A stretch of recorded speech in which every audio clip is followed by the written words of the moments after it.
Hey everybody, happy week 6 of Easter. It's good to be here with you. I'm glad you're watching this video. This is the Trinity Cathedral Sunday School lesson for, like I said, the 6th week of Easter, and I'm really glad that you tuned in. So today we're talking about Jesus' call to care for people, call to care for our community, call to care for our environment, call to care for the world around us, the poor and forgotten. So today I thought I'd start out with a reading from the Gospel. This is the Gospel reading in the lectionary, so if you watched the worship video earlier, this is the reading that they read. If not, you're about to hear it now, so awesome sauce. This is John, the Gospel according to John chapter 14, verses 15 through 21. If you love me, you will keep my commandments, and I will ask the Father, and he will give you another advocate to be with you forever. This is the Spirit of truth, whom the world cannot receive, because it neither sees him nor knows him. You know him, because he abides with you, and he will be in you. I will not leave you orphaned.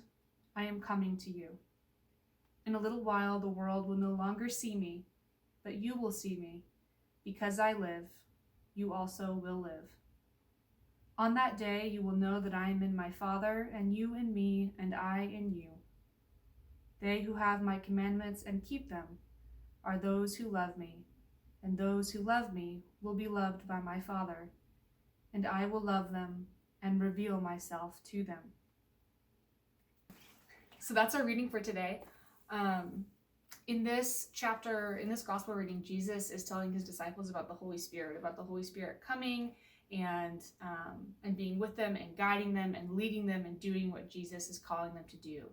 And so today, the way that we're talking about that call is how we're called to care for each other, which is something that's really important right now, especially since we can't see each other and we can't care for each other in the way we normally do.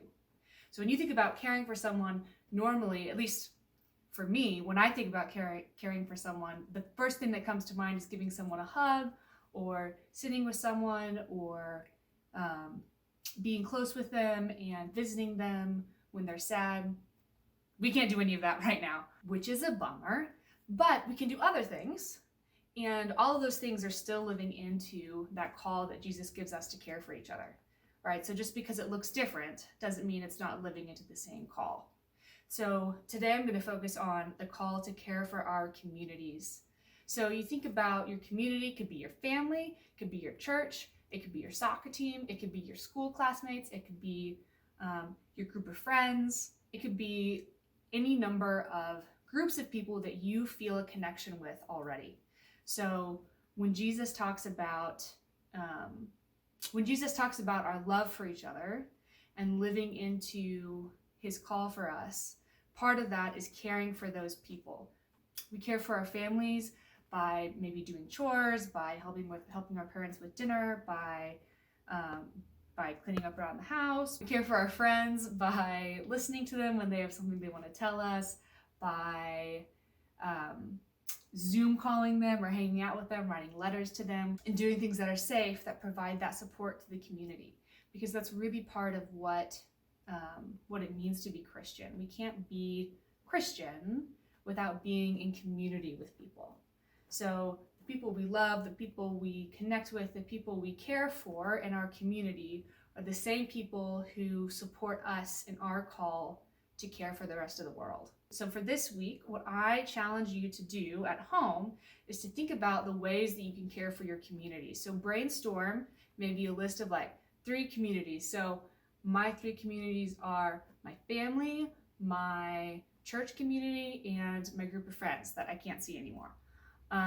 And the way that I'm going to care for them this week is I'm going to make dinner for my parents, and I'm going to send a letter to someone who can't leave their house, who's in my church, and I'm going to go visit my friend and wave to them from the window and maybe give them like a little drawing. So each of those things, each of those ways that we show support to each other are how we can love each other and grow closer as disciples of Christ. It was great to talk to you all this morning. I hope you enjoyed this lesson, and I'll see you next week.